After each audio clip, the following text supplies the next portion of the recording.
Celine POV. Muntik na akong magulat nang bigla itong tumabi sa akin ni hindi ko na malaya ng paglapit ni Draco. For you, baby. At saka ni Draco inabot sa akin ng isang paper bag. Ano to? Hinuso lang nito ang loob. Napilitan naman akong tignan kung anong nasa paper bag. Nalaki ang mga mata ko. Binalingan ko to. Sukatin mo. Nandun ang banyo. Sabay turo sa isang pinto kung saan kanina lang ay tinititigan ko. Pero bakit mo ako binilhan nito? Dahil ayoko may nakakakita ng hita mo. Diretsahang wika ni Draco. Nakagat ko ang ibabang labi ko. Sige na, sukatin mo na. Dumiretso nga ako sa tinuro nitong pinto. At hindi nga ako nagkamali. Kwartong nasa loob. Binuksan ko ang isang pinto sa loob ng kwarto nito at bumungad sa akin ang malinis at mabangong banyo nito. Napanganga ako pagkasukat ng damit at palda. Paano niya nahulaan ang size ko? Bigla ko napasinghap pagkabukas ng pinto. Nakaharang ito doon. Tinignan ako ni Draco mula ulo hanggang paa, hanggang sa sumilay ang ngiti nito sa labi. Perfect. Paano mo nalaman ang sukat ko? Tanong ko. Nailang ako at nakaharang to sa daraanan ko nang bigla itong kumagat labi. Ako pa ba? Nagulat ako ng kabigi ni Draco maliit kong bewang. Napahawak tuloy ako sa dibdib nito. Nang isandig ako nito sa pader, napalunok ako nang mapatitig na naman ito sa labi ko. Tapos na yata yung lunch break ko. Kailangan ko nang bumalik. Pagdadahilan ko, tumaas ang sulok ng labi nito. Later baby, at walang babalang sinakop nitong labi ko. Diniin din nitong katawan sa katawan ko. Namalaya na lang na nakahawak ng braso ko sa batok nito. Nawala na naman ako sa katinuan ng lumalim ang halik nito na pinapatunog pa. Para akong nalalasing sa paraan ng halik ni Draco. Bumaba ang halik nito sa leg ko na nagbigay kiliti sa akin. Sinasabi ng isip ko na pahintuin ito sa ginagawa nito pero ayaw ng puso't katawan ko. Ramdam ko ang matinding init na gumagapang sa buong katawan ko. Draco POV. Bigla akong napapitlag nang bulungan ako ng sekretary ko. Sir, ayos lang po ba kayo? Kanina pa kayo kinakausap ni Mr. Lorges. Bigla ko napabaling sa kausap. Gusto kong sabunutan ng sarili ko at isang linggo na ako dito sa Singapore. Pero wala ditong puso't isipan ko. Kung hindi lang talaga mahalaga ang pag-uusapan ng mga board member ko, wala pa akong balak bumalik dito. Ang bigat-bigat sa pakiramdam na iwanan ng dalaga. Parang hindi ko na kayang malayo dito. Kung hindi ko nga lang iniisip ang kainosentehan ni Celine, baka tuluyan ko na tong inang kinong nasa dorm kami nito. Lalo akong nabaliw dito para akong mababaliw sa sobrang pagmamahal sa dalaga. Paulit-ulit kong binigkas sa harapan ni Celine kung gaano ko to kamahal. At ipinangako ko rin dito na hindi ko to sasaktan. Sinabi ko rin dito na pananagutan ko ang lahat ng ginagawa ko dito. Ang paghalik sa katawan nito, nasa kalahati pa nga lang ako eh. Mabuti na nga lang nagawa ko pang magpigil. Ayoko naman samantalahin ang kainosentehan nito. Ayoko madalin ito.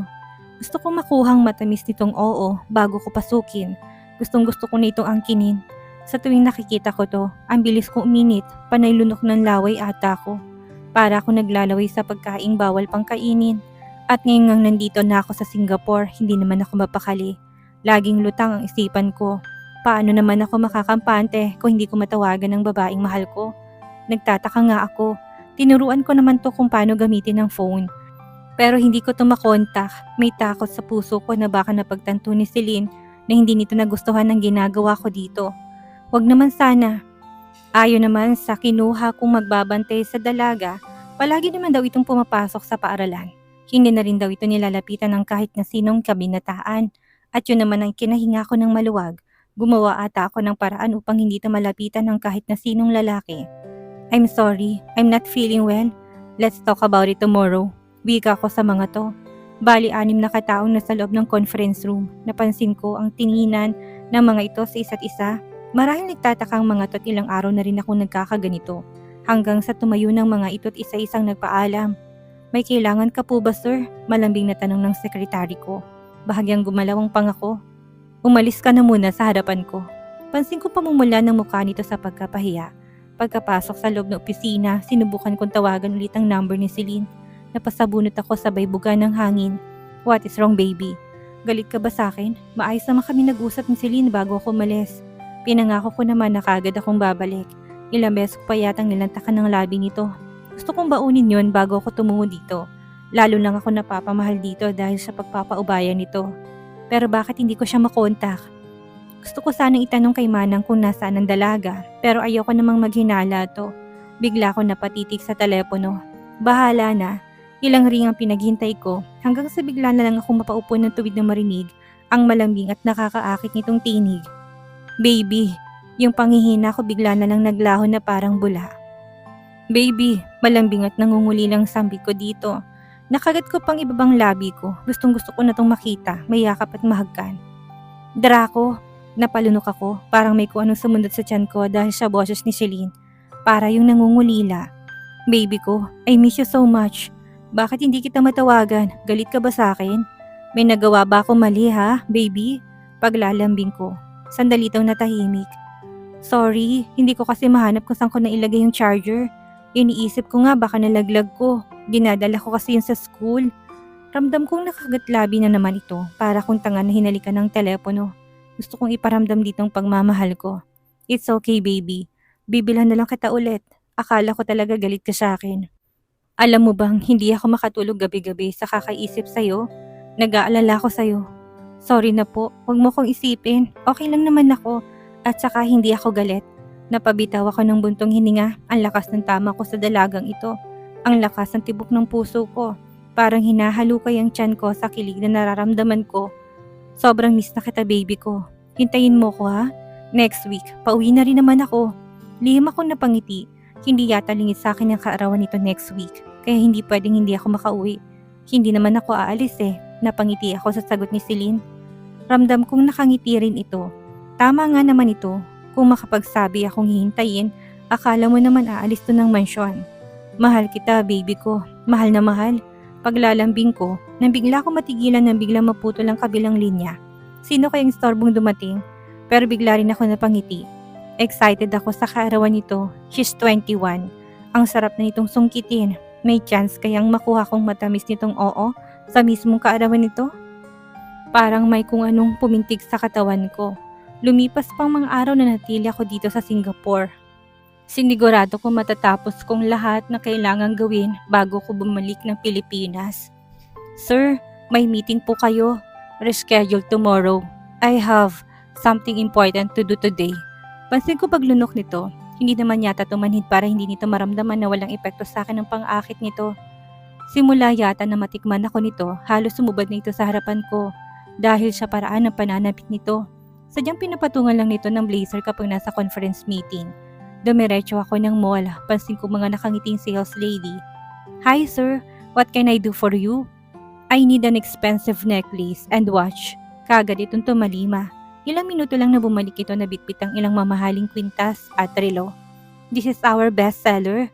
Nilapag nito isa-isa sa harapan ko. Lihim ako napangiti. Ano kaya magiging reaksyon ng baby ko? Nakagat ko ang ibabang labi. I'll take this too. Pansin kong pangiti ng sales lady. You really know the best gift, sir. Your girlfriend is so lucky. Bigla ko napangiti. She's my everything. Simpleng sagot ko ngunit kinakilig ng mga to. Lalo na yung katabi nito na siniko pa talagang isang kasama. Lihim ako napailing habang nakangiti. Dumiretso ako ng 3rd floor. Bala kong bumili ng laptop para sa baby ko. Grabing magmahal ha? Panunukso ng bahaging isipan ko. Kung tutuusin, maliit na bagay lang ito. Mahigit akong pangarap para sa dalaga. Hi, I need an expensive laptop. This way sir, tumango naman ako.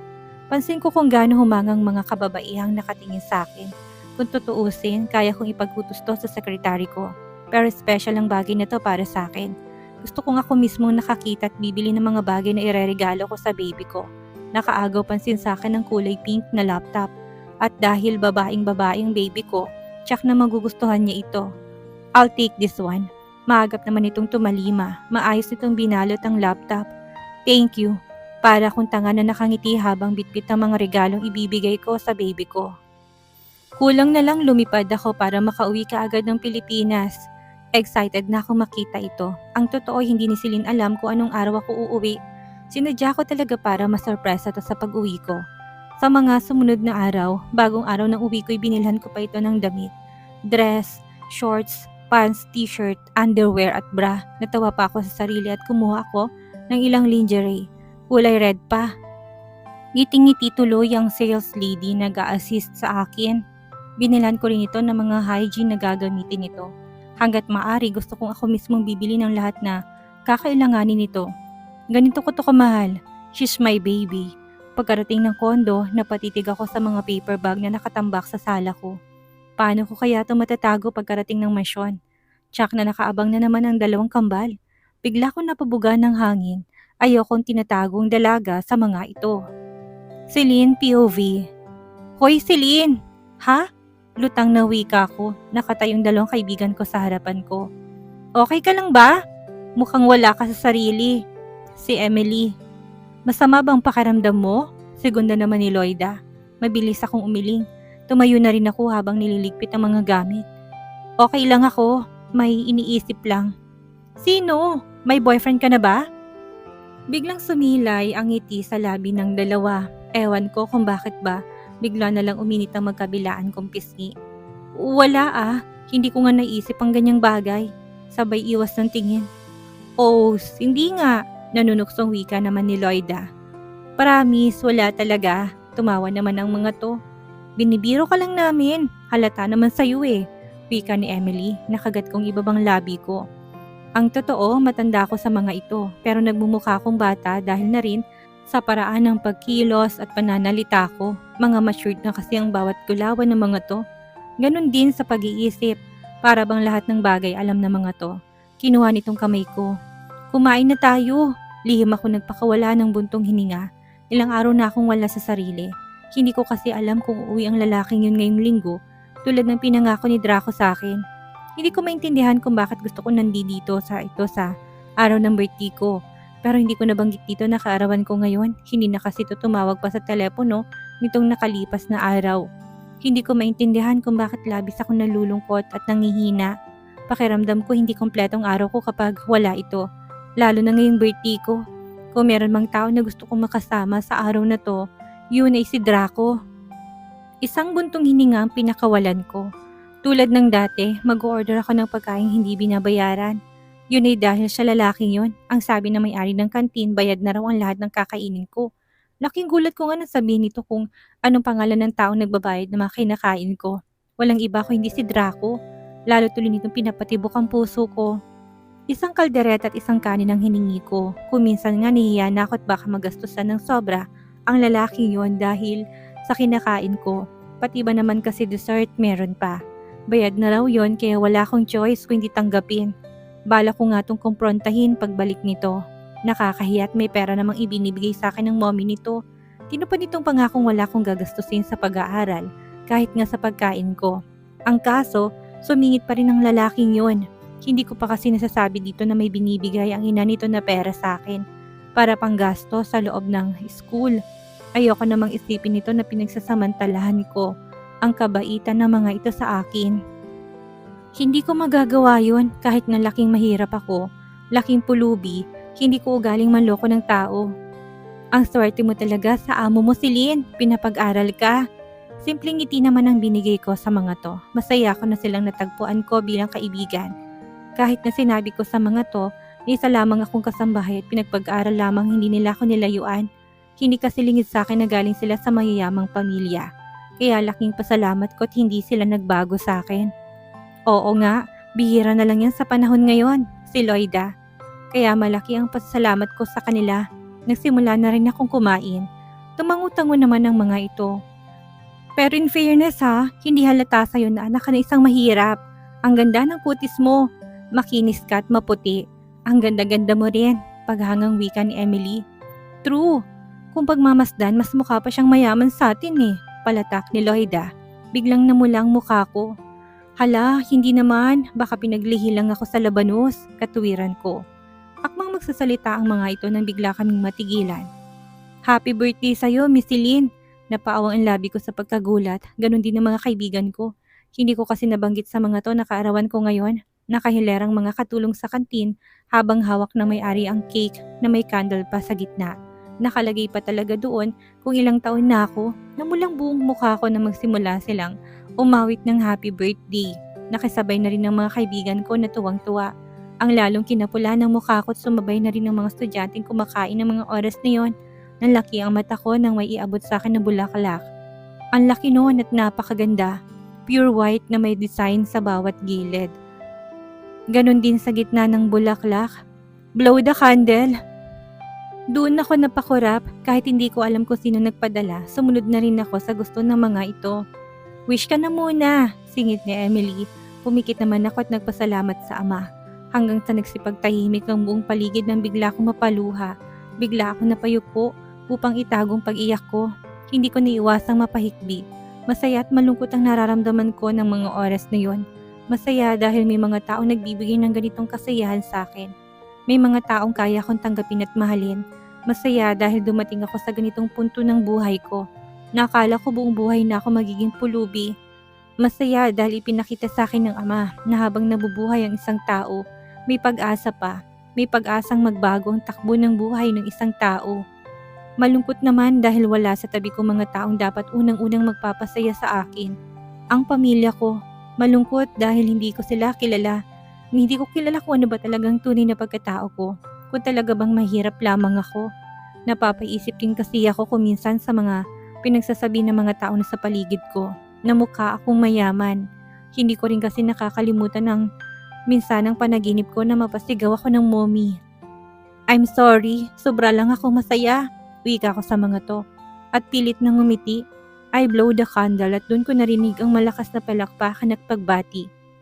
It because of this. Libre ang pagkain niya sa loob ng isang linggo. Wika ng may-ari ng kantin. Bigla ko napaawang ng labi, lalo nagsihiyawa ng mga estudyante. Pero ma'am, sino pong ayaw niyang ipasabi iya Siya na raw magtatapat sa'yo. Happy birthday ulit, nakangiting wika nito. Tulala ko na sundan na lang ito ng tingin, natauhan lang ako nang yakapin ako ng dalawa.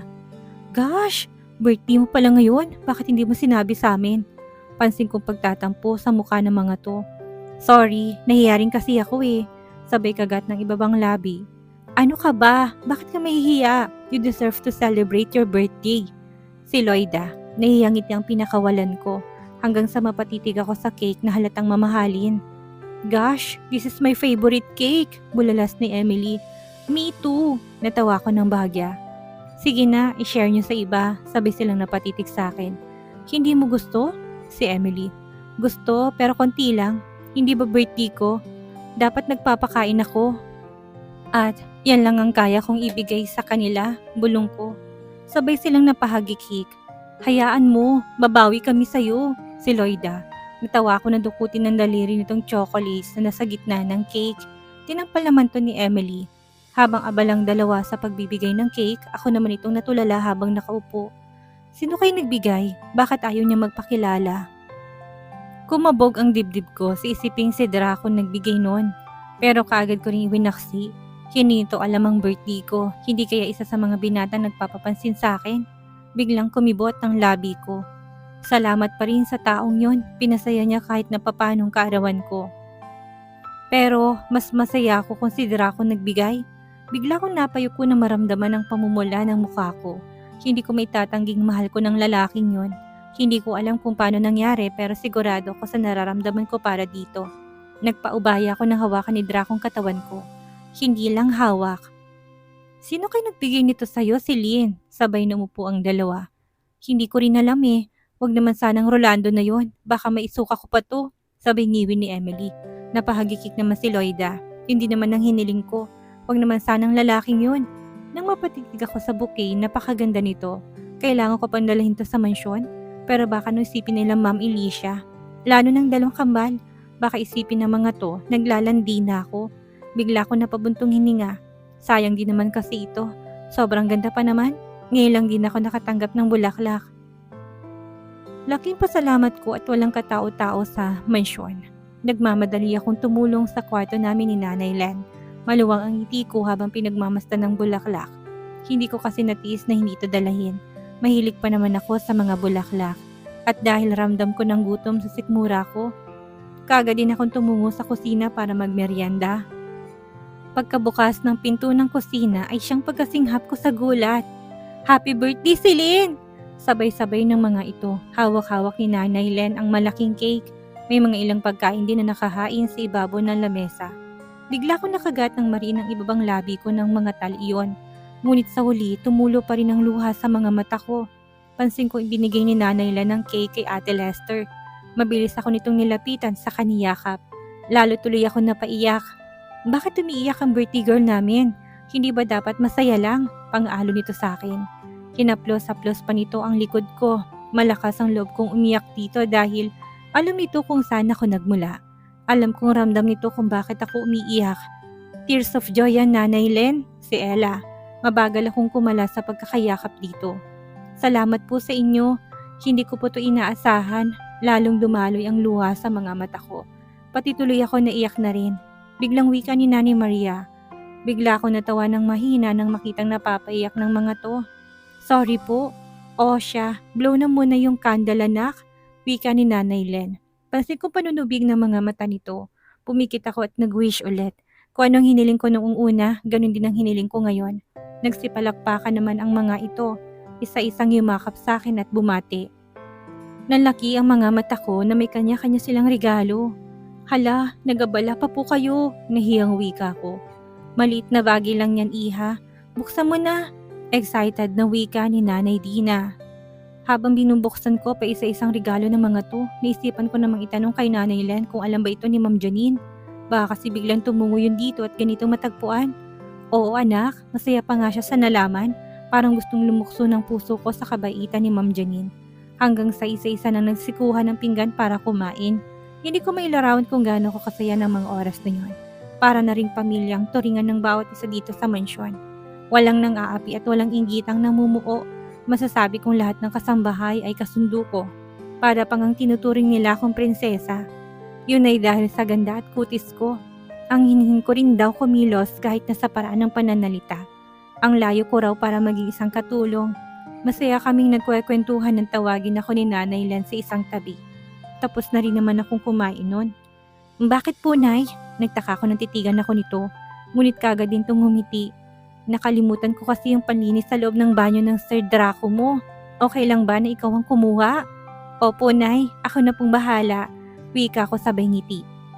At dito na po nagtatapos ang kabanata ng ating kwento at sana'y muli niyo po akong samahan sa mga susunod pang kabanata. Maraming salamat po at keep safe everyone.